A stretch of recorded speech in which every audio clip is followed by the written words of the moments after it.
toujours ces quelques réglages techniques. C'est la parole donnée aujourd'hui à la Libre Pensée, Fédération de la Libre Pensée, groupe Fred Zeller, et Jean-Jacques Brière-Delisle sourit et rigole parce que on est là en direct. J'adore ton accent, Aïda. Bonjour aux auditeurs. Donc c'est Jean-Jacques Brière-Delisle pour la Libre Pensée, groupe Fred Zeller. Et aujourd'hui, hélas, je vais parler d'un sujet qui préoccupe tout le monde et qui est passé beaucoup sur les ondes. C'est les assassinats qu'il y a eu la semaine dernière.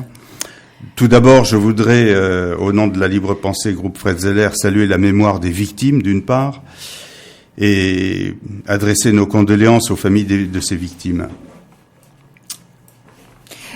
Jean-Jacques, oui. vous étiez hier dans ce rassemblement et vous avez ressenti une émotion forte, comme je pense tout le monde qui était là-bas. L'émotion, je l'ai ressentie avant. Je ne suis pas allé hier dans la rue. Je peux m'en expliquer. Je crois que c'est pas l'essentiel, mais c'est le mouvement spontané qu'il y a eu dès mercredi soir déjà, et ensuite les autres jours, parce qu'il y a eu des rassemblements quand même tous les jours. C'est vrai que la révolte populaire a été spontanée. C'était une atteinte inadmissible et ces assassinats sont toujours inadmissibles. Et pour les libres penseurs que nous sommes, tuer des êtres humains, c'est toujours, c'est révoltant. Voilà. Donc, il y a eu beaucoup d'émotions, effectivement, et cette émotion ne doit pas nous faire perdre la tête, ça doit nous permettre aussi d'observer ce qui se passe, de comprendre ce qu'il se passe. Et hier, dans le rassemblement, surtout le rassemblement parisien, nous avons vu beaucoup de chefs d'État. Alors, c'est bien, ils se préoccupent de la liberté d'expression, c'est très bien. Que ne s'en sont-ils occupés il y a quelques années, lorsque Charlie Hebdo était traduit en justice, pour les mêmes motifs qui ont entraîné, enfin, qui paraît-il ont entraîné l'assassinat, parce que finalement, c'est tellement dérisoire d'aller tuer des gens parce qu'ils dessinent, on se demande dans quel monde nous vivons. Mais ce monde, il est celui qui est dirigé par des États, par des chefs d'État, qui sont sans doute blancs comme neige, puisqu'ils sont allés se faire pardonner devant la foule. Que ce soit ceux qui, au nom de la laïcité, bafouent la laïcité tous les jours. Hollande, Valls sont allés. D'ailleurs, j'ai vu Valls avec une kippa. Ah, bon, c'est comme si. D'ailleurs, c'est la même chose qu'avec une croix. Ils vont donc transgresser la loi de 1905 de séparation de l'Église et de l'État, celle qui dit que l'État ne reconnaît aucun culte. Et eux, par contre, en tant que représentants, à titre privé, qu'ils fassent ce qu'ils veulent, mais en tant que représentants de nous tous. Et ils n'ont pas à se déguiser. De la même manière, ils disent qu'il faut garder l'unité nationale. Bien, mais pourquoi font-ils la promotion du communautarisme?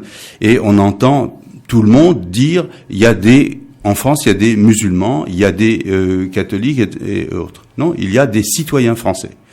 J'ai beaucoup aimé l'intervention qu'a faite un rappeur dont j'ai oublié le nom, qui était sur une émission de télévision, qui disait que ce qui était important, c'est l'école dans les banlieues. Un autre intervenant disait aussi, il faut régler les problèmes économiques. C'est certain, dans les banlieues, on est dans un autre monde, et effectivement, ça peut donner des monstres qui effectivement, arrivent à ces fins-là. Donc, je crois que c'est en amont qu'il faut que le problème soit réglé, parce qu'aujourd'hui, l'Élysée a indiqué hier qu'une réunion sur la sécurité intérieure se tiendrait lundi à 8h30. Bon, donc ce matin, ils sont en plein dedans. Mais ça fait un bout de temps qu'on sait qu'il y a des bombes vivantes qui circulent. Et on a appris que les assassins, dont je ne dirai pas le nom ici, mais ces personnes-là étaient connus des services de renseignement, étaient connus, ce sont les services français qui avaient communiqué, paraît-il, aux Américains, qui ont dit ces gens-là ne doivent pas rentrer sur le territoire des États-Unis. Mais que ne l'a-t-on fait ici? puisque on savait ce qu'ils étaient capables de faire. Ils avaient un lourd passé.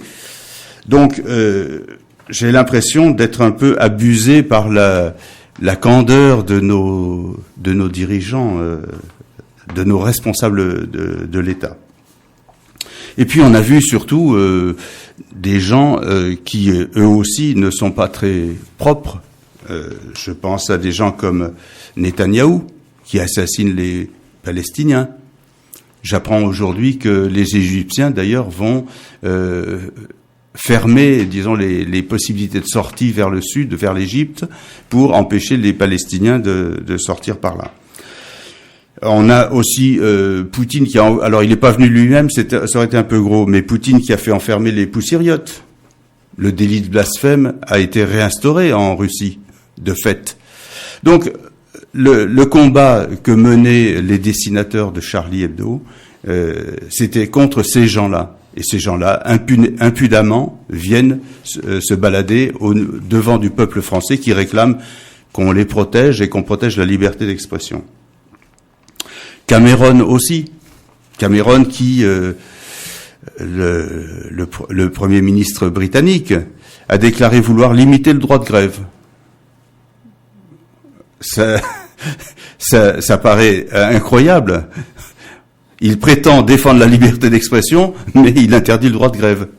Donc il y a une réaction là aussi des Anglais qui s'est faite de manière virulente.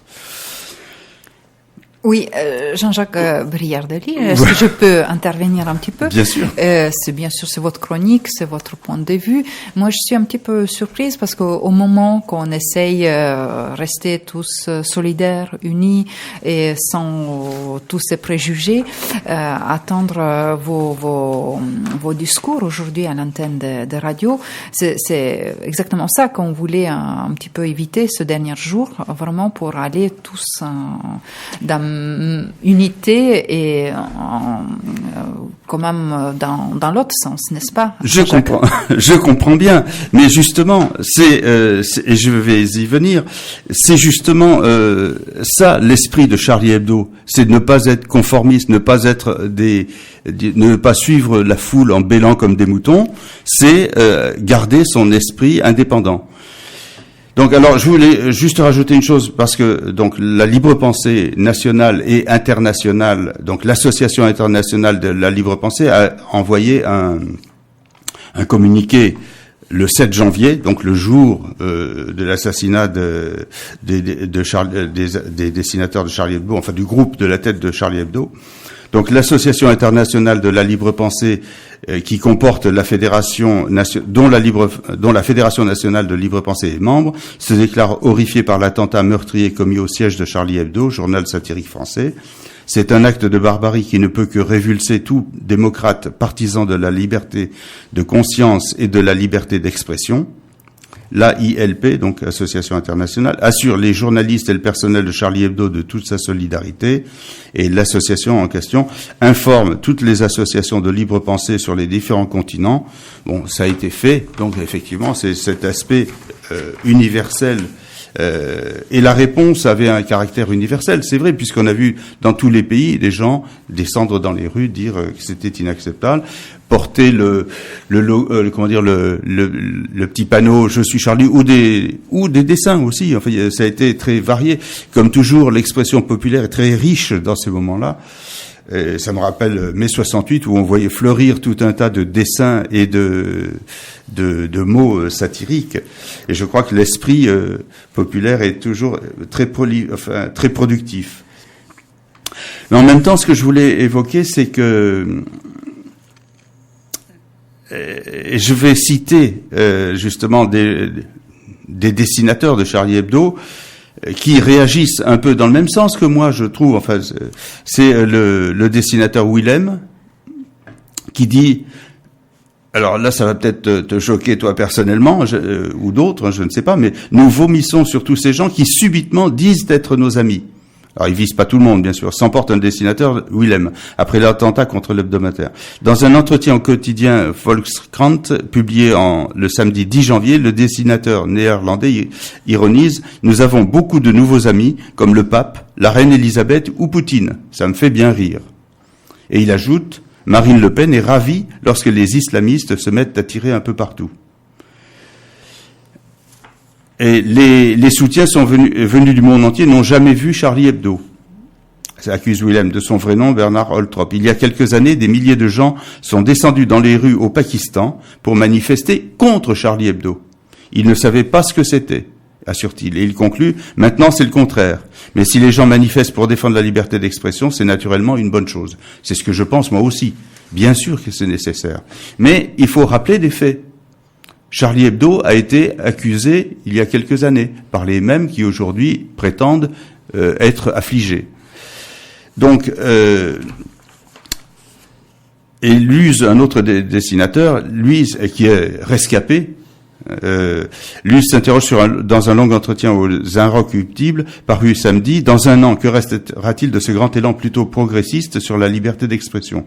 Et surtout, il dénonce le contresens fait par tous ceux qui brandissent Charlie Hebdo et ses caricatures comme un symbole de la liberté d'expression. Alors là, je le cite, « On fait porter sur nos épaules une charge symbolique qui n'existe pas dans nos dessins et qui nous dépasse un peu. Je fais partie des gens qui ont du mal avec ça. Au regard du monde, on est un putain de fanzine, un petit fanzine de lycéens. » Le dessinateur, ce sont des gens qui ont été assassinés, c'est pas la liberté d'expression. Des gens qui faisaient des petits dessins dans leur coin. Et il était inquiet pour l'avenir du journal, et effectivement, derrière, alors, bon, je sais que tout le monde va acheter Charlie Hebdo, mercredi. Bien. Mais dans un mois, dans un an, il faudra qu'il y ait toujours ce million de lecteurs. C'est ça qui est important, je crois. Est-ce que je peux terminer donc, oui, avec une annonce en annonçant ce que fait le groupe Fred Zeller de la Libre Pensée.